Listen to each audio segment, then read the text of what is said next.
You know, it's funny how a game can be insanely popular and span numerous titles, yet there are hundreds if not thousands of people who play video games on a regular basis and have never once touched them.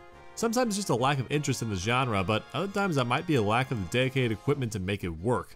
Take me for example. The first console my family ever owned was a Sega Genesis. Even though you could probably count me into the whole Nintendo made my childhood camp, we didn't actually get a Nintendo console until the N64.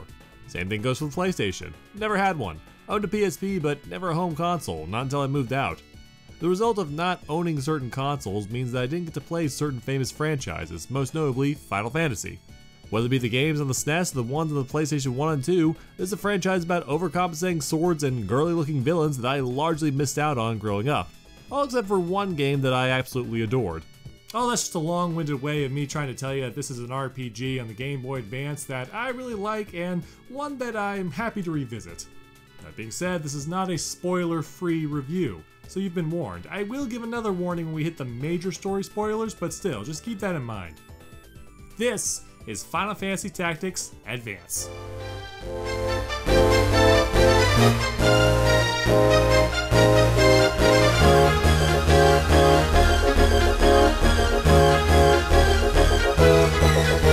Final Fantasy Tactics Advance is a 2003 video game on the Game Boy Advance, and is also the only Final Fantasy game that I've actually played up until recently. Unless you can count playing as Cloud in Super Smash Bros., because holy crap, part of me still can't believe that's actually a thing.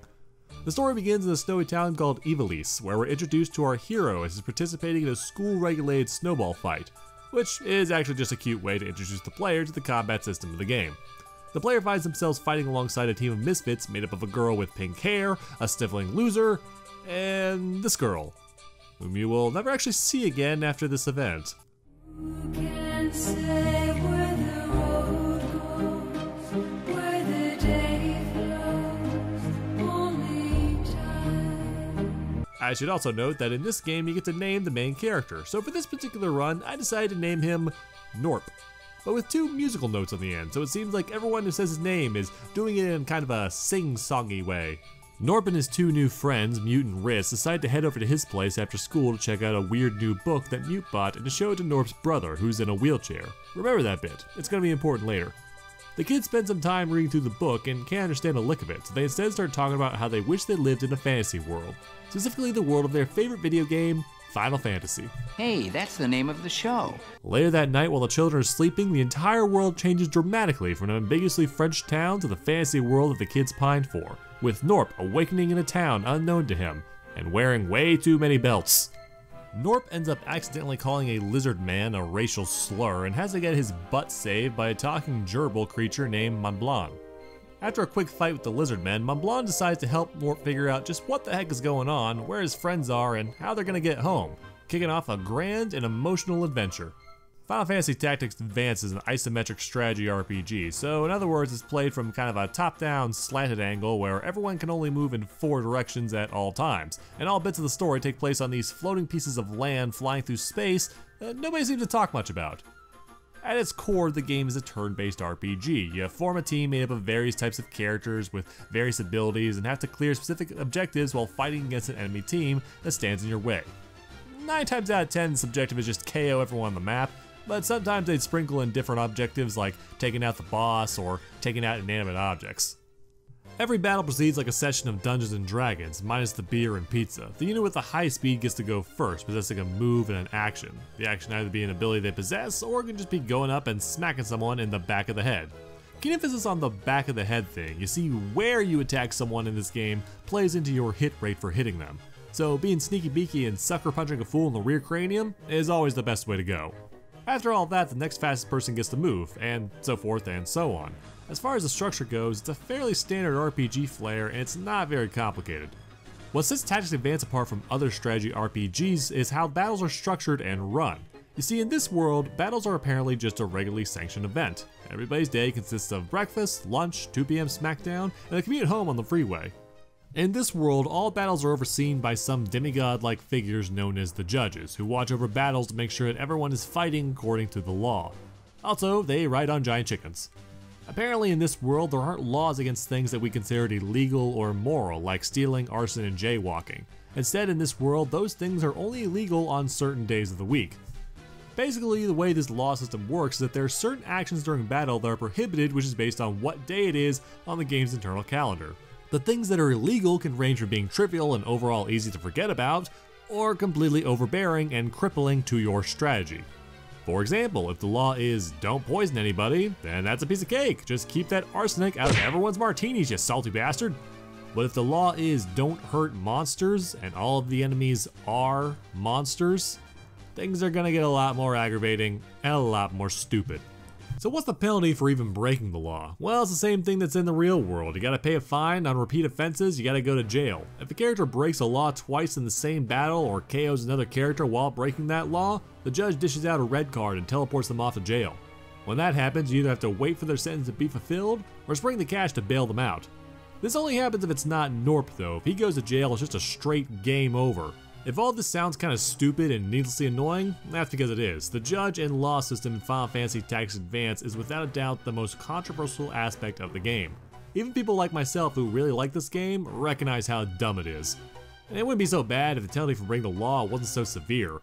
I mean, holy crap, I used a healing potion and now I gotta go to jail? This isn't a fancy fun world, it's reefer madness. The game tries to justify the judges through the story by saying the judges are essentially acting as peacekeeping referees that keep people from dying in combat. Somehow. Honestly, they don't really explain how these mystical chicken knights save you from taking a greatsword to the spine. However, this actually does come into fruition in gameplay. There's actual lawless zones on the overworld map where there are no laws whatsoever to worry about. And you know, that'd be pretty great, except in these particular areas, if any of your party members are down at the end of the battle, they die permanently. So hooray for law and order, I guess. You do get special ways to circumvent the law later though. Eventually you meet a character named Izel who can create special cards called anti-laws. Using these bad boys you can choose to erase laws that are in effect and even insert new laws on your own terms. You see, while the law system in general is really annoying, it's still possible to benefit from it because the enemy doesn't want to break the law either. So even if they have a special ability in their arsenal that can screw you over, if it's against the law, they won't use it. Are there a bunch of black mages on the enemy team? Then just ban color magic. Wow, those sentences don't sound right when used out of context, do they? The rest of the core gameplay follows typical RPG elements. You have party members that you can equip with different types of equipment to raise their stats and give new abilities, and different characters have different strengths and weaknesses based on their race and class. Your party in this game are known as your clan. Since Norp has no way to rely on when he first comes to the world, his new best friend, the Black Magic Gerbil, decides to let him not only join his clan, but basically run the whole thing without consulting any of the pre-existing members. Just gonna let this elementary school kid come in and run things, huh? Yeah, no, it's cool, it's cool. It's not like, you know, the rest of us have been here already and have already bled for this pre-existing cause. Unlike certain other strategy RPGs, your clan members don't really have anything unique about them personality-wise. There isn't really a way to get them know them personally or to form a sort of emotional connection on that front. For the most part, they're just a generic face with a name. A sometimes unfitting name for a fantasy setting, I might add. Hey guys, meet our rabbit woman archer, Mua, and our goat healer, Rayton. And last but not least, our warrior lizard fighter monk, Timothy. Say hello, Tim. Timmy! None of that is to say I didn't still get attached to my clan though. I know that in some of my other reviews for games like Fire Emblem, I talked about having a support conversation system of some sort plays a big part in getting attached and caring about characters. And that's certainly true. But there was something about Tactics Advance that made me get especially attached to my generic clan members. Honestly, it might just be for that reason. They're generic. However, they're generic in a way that I can still customize them in a way to my liking. The first clan members you get always have randomized names, so you won't necessarily always get Timothy, for example. This made my playthrough feel a bit more unique to say someone else's game, and I think that's pretty cool. Furthermore, you can even keep collecting clan members throughout the game as you're randomly approached after missions with people wanting to join up with that hip and new clan everybody's talking about, Taco Baco. Yeah, that's what I named us. Think outside the binkle, everybody. The type of classes and skills that I give my clan members might be different from that of other people that play this game, and I like it when it's possible for a game to do things like that. It creates a unique social experience of what is otherwise a primarily single-player game. Of course, there was a multiplayer mode in this game, but it was from the era of link cables, so it wasn't very good. Finally, I should also go ahead and take a moment to talk about the job system in Final Fantasy Tactics Advance. Every race in this game have several classes and fulfill multiple duties and roles. These classes are called jobs. They have nothing to do with the minimum wage or filling out a 401k.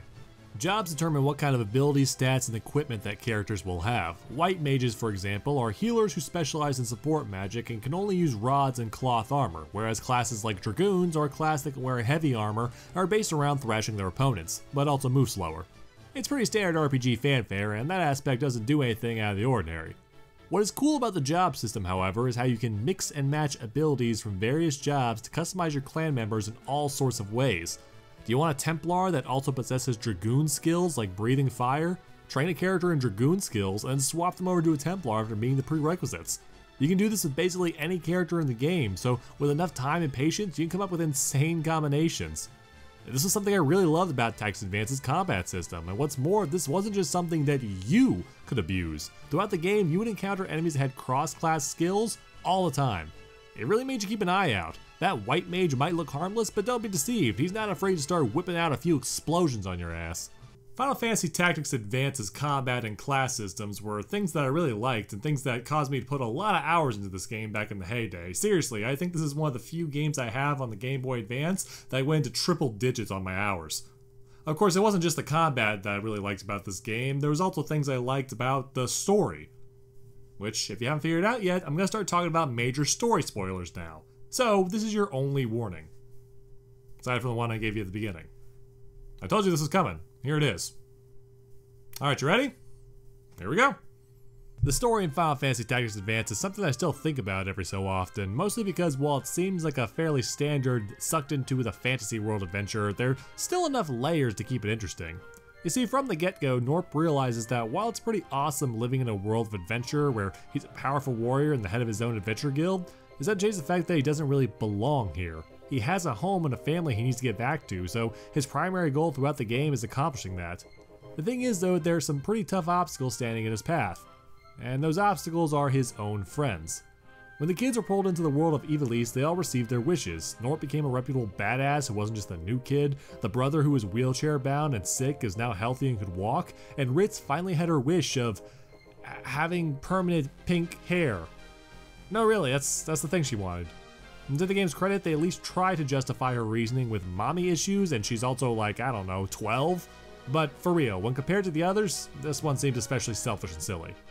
The person with the biggest change in their life though is Mute, the scrawny nerd kid that was bullied in the prologue. In Ivalice, Mute is nobody's bitch. He's the frickin' prince of the land with his dad as the judge master and his mom as the queen. Back in the real world, Mute had a pretty crappy life. Kids picked on him all day. His dad was an incompetent fool who was actually a drunk in the Japanese version, and his mother is dead. But Ivalice, Mute has everything he could ever want. Power, respect, an alive and caring mother, and a competent and respectable father. Why on earth would Mute ever want to give all that up?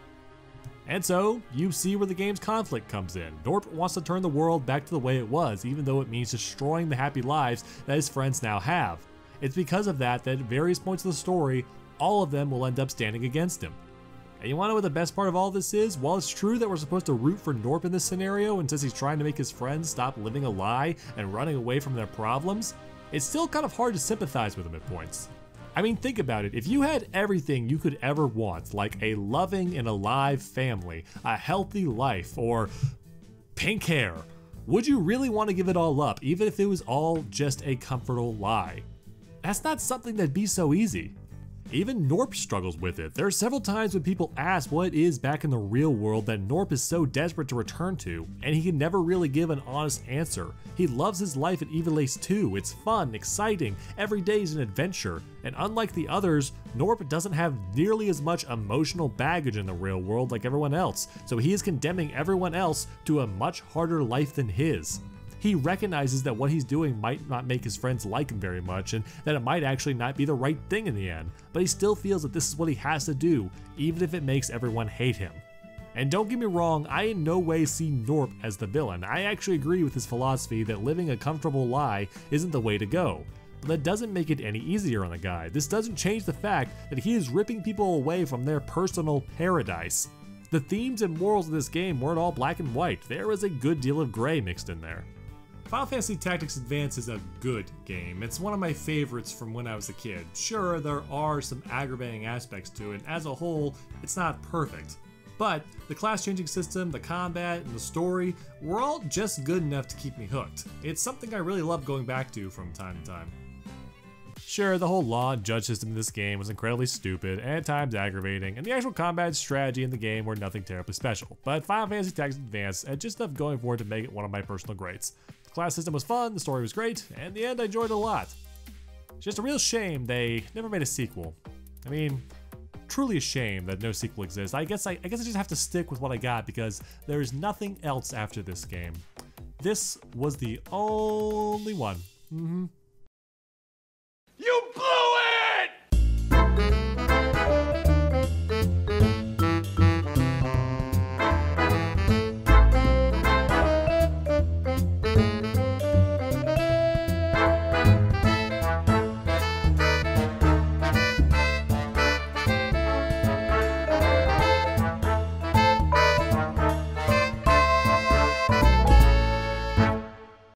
In the criminal justice system, sexually based offenses are considered especially heinous. Hi there, it's me again. You just watched a video by me, and now you're watching the credits. Don't know why you're still here. I guess Marvel's really trained you for that. I'm not going back for the Avengers though, so don't know what you're expecting. Anyway, just want to thank you for all the subscribers. We are over 600 now. Woo! That's really cool. I've said it before. I never expected to get that high, and I understand that 600 is absolutely nothing in YouTube money. But it's still really cool for me, so thank you so much for being here. Thank you for subscribing. That really does mean a lot. What I'm saying here today is just a reminder that I have a Twitch channel that I have not been using that much, but I'm gonna start using it more. I try to stream weekly every Wednesday on YouTube. I don't think I'm going to be doing that anymore because of reasons. Reasons being that YouTube is really weird and it's weird about how it's streaming. I've had a more positive experience with Twitch with how little I've used it. Anyway, the channel is this, and you can find a link to that in the description. I'm going to be still doing the once a week thing, but I might also stream at different times. You never know. You want to know how you do know? You follow me on there. You get little notifications. It's really neat. So yeah, this current stream that I'm going to be doing long term will be Tales of Zestiria. I played through Tales of Berseria, and now I'm playing this game. I haven't heard great things about it, but I'm interested in playing it because Berseria was a prequel to it. So yeah, so if you want to see me play through that, follow me on Twitch. That's where it's going to be. I'll play other games, who knows? Just depends on what we come across. Anyway, I've talked long enough. Thank you guys so much, for real. 600 subscribers, that's really cool. If we could get to 1,000 by the end of the year, that's really unrealistic, but if it could happen, that would be really neat. Beating that number, that's way more than I could ever possibly anticipate that this channel is gonna do. So yeah, thank you very much. Keep watching. I'm gonna try and update more.